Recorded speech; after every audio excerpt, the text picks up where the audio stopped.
लीजिए सुनिए आचार्य चतुर्सेन शास्त्री की लिखी कहानी अभाव, मेरी यानी समीर गोस्वामी की आवाज में। ये कहानी 1928 में लिखी गई थी, जबकि लाला लाजपत राय का बलिदान हुआ था। कहानी में एक ओर देश की तात्कालिक अवस्था की झलक मिलती है, दूसरी ओर पंजाब केसरी के उज्ज्वल चरित्र की झांकी। प्रशांत तारकहीन रात्रि का गहरा अंधकार पृथ्वी पर छा रहा था। अमृतसर की प्रशस्त सड़कों पर मनुष्य का नाम न था। उसके दोनों पार्श्वों पर जलती हुई लालटेनों के खंभे निस्तब्ध खड़े बहुत अशुभ मालूम हो रहे थे। जिन मकानों की खिड़कियों में नित्य दीपमालिका जगमगाती थी, उनमें भी गहरा अंधकार छा रहा था। एक विशाल अट्टालिका में एक युवक बैठे अंधकार में दूर तक आकाश की ओर देख रहे थे। वे उस अभेद्य अंधकार में मानो कुछ देख रहे थे। उनका मन उन्हें सुदूर फ्रांस के युद्ध क्षेत्र में ले उड़ा था। चारों तरफ प्रचंड युद्ध की ज्वाला, तोपों का गर्जन, जहरीली गैसों की सरसराहट, आहतों की चीत्कार, बम प्रपात का हाहाकार, मानो वे उस शून्य आकाश में जागृत से देख रहे थे। उन्हें सहस्त्रों मरणोन्मुख व्यक्तियों में से सहसा एक अद्भुत मुख की आलोकिताभा देख पड़ी, जो लाशों के ढेर में से सहायता के लिए संकेत कर रहा था। किस प्रकार प्राणों पर खेलकर वे उसकी सहायता को अग्रसर हुए थे और किस प्रकार उस मुख के वीर स्वामी को उत्कृष्ट वीरता के उपलक्ष्य में विक्टोरिया क्रॉस मिला था। 1.5 वर्ष पूर्व का वो चित्र उनकी आंखों में घूम गया। वे एक हाय कर उठे, हाय, वही वीर पुरुष, वही सिंह नर, वही युवा, सुंदर युवा जो कल मेरे साथ भोजन कर गए थे। अभी अभी कुछ घंटे प्रथम हंस रहे थे, जलियांवाला बाग में मुर्दा पड़े हैं। वो उनका एकमात्र 2.5 वर्ष का शिशु भी वहीं लहूलुहान पड़ा है। उनकी लाश उठाने का इस समय कोई प्रबंध नहीं। उफ, हत्यारे डायर! युवक सिसकियां लेकर रोने लगे। रोते रोते ही धरती पर लौट गए। टनन टनन टेलीफोन चिल्ला उठा। युवक ने चौंक कर देखा, उठकर कहा, हेलो, आपका नाम? क्या आप डॉक्टर साहब हैं? मैं धनपत राय हूं। जी हाँ, कहिए। ओह, मेरी स्त्री के मरा बच्चा हुआ है, वो बेहोश है। कृपा कर अभी आइए, वरना उसके प्राण बचना कठिन है। परंतु ये तो बड़ा कठिन है। शहर में तो मार्शल लॉ हो रहा है, कौन इस समय घर से बाहर निकलेगा? जान किसे भारी है? ये डायर की अमलदारी है। परंतु डॉक्टर साहब, वो मर रही है, क्या आप भी मेरा साथ न देंगे? मैं आपका 20 वर्ष पुराना मित्र, सहपाठी और भाई हूं। युवक का माथा सिकुड़ गया, उसके होंठ कांपने लगे। हेलो, जी हाँ, वो ठंडी हो रही है। घर की स्त्रियों का रोना बंद करना मुझे कठिन हो रहा है। मैं आ रहा हूं। डॉक्टर ने जल्दी से वस्त्र पहने और वे उस शून्य राजमार्ग में अपनी ही पदध्वनि से स्वयं चौकन्ने होते हुए चले। नाके पर पहुंचकर गोरे सार्जेंट ने बंदूक का कुंदा उनकी ओर घुमाकर कहा, कौन?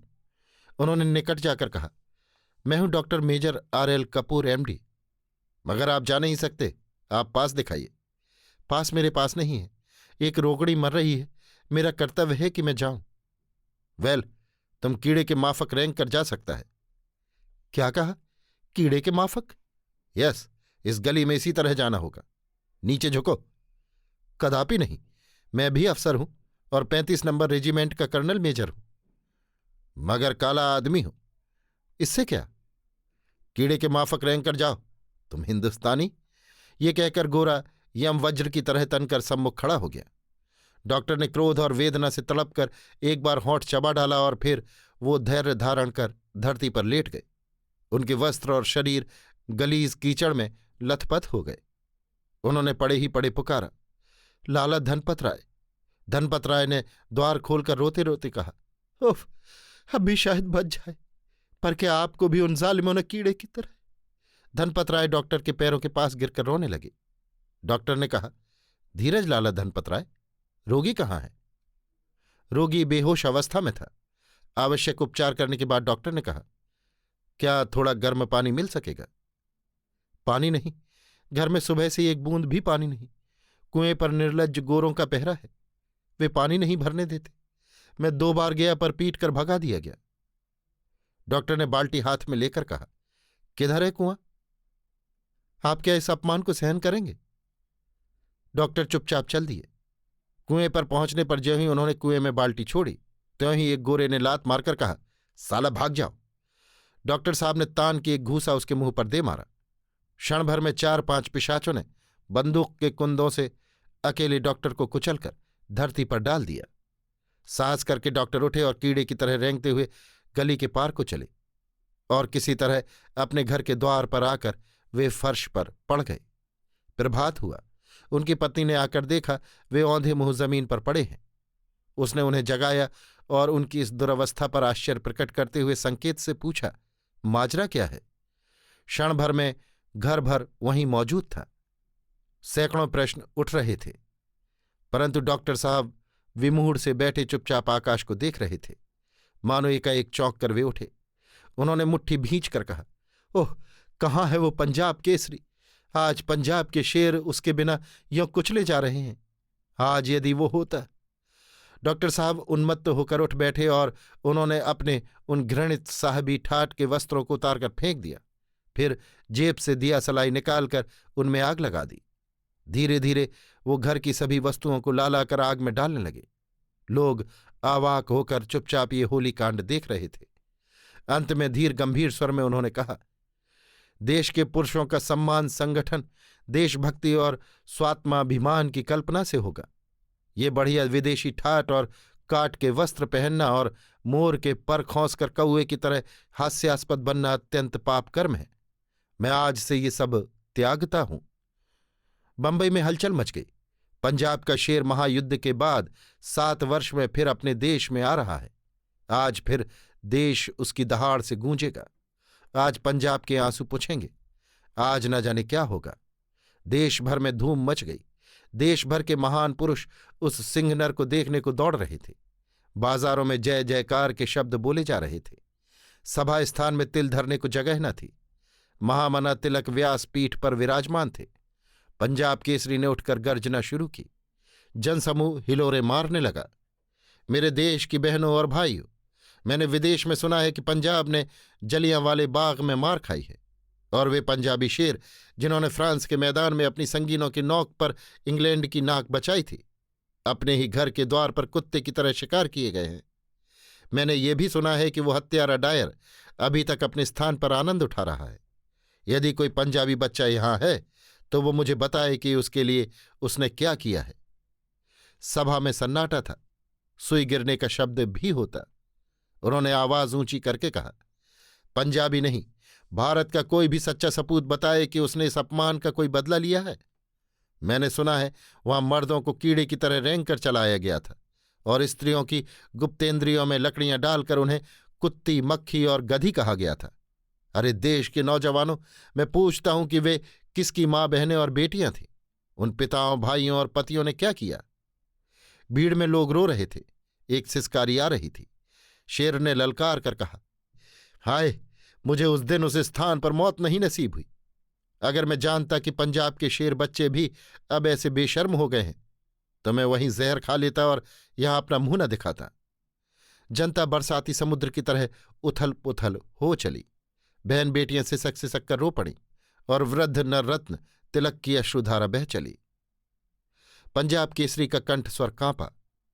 वो अब बोलने में असमर्थ होकर नीची गर्दन किए बैठ गए। सहस्त्रों कंठों से ध्वनि निकली, पंजाब केसरी की जय।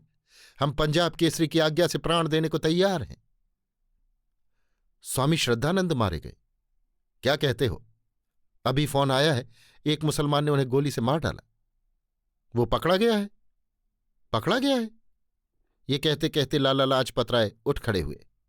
इसी समय 3-4 भद्र पुरुषों ने प्रवेश करके समाचार की सत्यता बयान करके कहा, वहां जाने की चेष्टा न करें, मार्ग अशांत है, नगर में उपद्रव होने की आशंका है।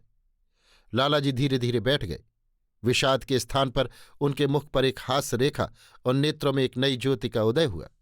उन्होंने कहा, यह संभव ही नहीं कि मुझे ये मौत नसीब हो। मैं तो अब इतना बूढ़ा हो गया हूं कि चाहे जब चुपचाप मौत धोखा दे जाए, कुछ उम्र से, कुछ रोग और कष्ट से। परंतु एक भद्र पुरुष ने कहा, लालाजी, आप तो अब उतने कष्ट में नहीं हैं। असेंबली में तो कुर्सियां गद्देदार हैं और उनमें बिजली के हीटर लगे होते हैं। लालाजी व्यंग को पीकर बोले, ये सब कुछ होने पर भी वैसा कुछ सुख नहीं है। यदि ऐसा न होता तो आपसे उधर जाने की आशा न थी। वो आपको शोभा देने योग्य स्थान भी तो नहीं। आप वे पुरुष हैं जिनके नाम से गवर्नमेंट कांपती रहती थी। आप अब जब उस गोल पिंजरे में बैठकर बोलते हैं तो ऐसा ज्ञात होता है कि कोई कुशल अभिनेता अभिनय कर रहा हो। लालाजी ने विषादपूर्ण दृष्टि से कहा, क्या सचमुच? भद्रपुरुष कुछ लज्जित हुए, परंतु लालाजी ने एक बार आकाश को ताकते हुए कहा, हाय श्रद्धानंद, आज तुमने मुझे जीत लिया। क्या आपने सुना? रोज सुनता हूं। आप क्या इनका मुंहतोड़ उत्तर नहीं देंगे? नहीं। आप चुपचाप सब सुन लेंगे? हां, पर लोग मर्यादा से बाहर हो रहे हैं। क्या कहते हैं? कहते हैं आप वतन फरोश हैं, और आप देशघातक हैं, और आप कायर हैं, आराम तलब हैं, कष्ट नहीं सह सकते, और आप देश और देश के बदनसीबों से रुपया ऐंठते हैं। आह, यहां तक, और आपके कारण पंजाब लज्जित है। केवल पंजाब ही ना, शुक्र है आर्य समाज आपको अपना सदस्य नहीं मानता। अच्छा, मैं कल त्यागपत्र भेज दूंगा। मद्रास अछूतोद्धार के फंड में अब 1 रुपया भी नहीं है। ये लो चेकबुक, जो बैंक में है सभी भेज दो। सभी? है ही कितना? 50-60 हजार होगा। आप खाएंगे क्या? तब क्या पंजाब के घरों से मुझे रोटियां भी ना मिलेंगी? लालाजी ने एक हाथ से बखेरा और एक मोती टप से गिराया।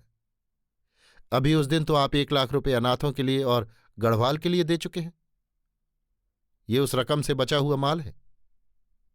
आगे कैसे काम चलेगा? आगे देखा जाएगा। वो 1.5 लाख अस्पताल को भी आप दे चुके हैं। वो तो सब जायदाद के बेचने से हो ही जाएगा। लालाजी, आपके बाल बच्चे भी तो हैं। लालाजी ने कठिनता से आंसू रोककर कहा, मेरे बच्चों के ही लिए तो ये सब कुछ है। ओह लालाजी, आपको वे स्वार्थी बताते हैं। ठीक ही है, आप देवता हैं। जी चाहे जो समझ लो, परंतु ये रुपया कल ही भिजवा देना। अब शरीर थक गया है, अपना अपना काम संभाल लेना, और युवकों का आगे बढ़ना उपयुक्त है। वे सच कहते हैं कि अब मैं आराम तलब हो गया हूं। सन्नाटा सा फैल गया है, पंजाब की जान सी निकल गई है। इस शरीर में कहाँ वो चैतन्यता थी। आज उसके नष्ट होने पर शरीर निर्जीव पड़ा रह गया। आज पंजाब का बच्चा बच्चा जानता है कि उस सिंह पुरुष का अभावपूर्ण होना शक्य नहीं। पंजाब के लाखों युवक मानो अनाथ हो गए। पंजाब की शोभा मारी गई। पंजाब का मानो सिर कट गया। पंजाब खो गया। अब पंजाब का धुरी कौन होगा? कौन पंजाब के सिर पर हाथ धरेगा? कौन पंजाब के अस्तित्व को कायम रखेगा? कौन पंजाब के बढ़ते हुए तूफान को शमन करेगा? आज पंजाब की आत्मा का अभाव है। आज पंजाब की लाश पड़ी हुई है। ओह, अब पंजाब का क्या होगा? अभी आप सुन रहे थे आचार्य चतुर्सेन शास्त्री की लिखी कहानी अभाव, मेरी यानी समीर गोस्वामी की आवाज में।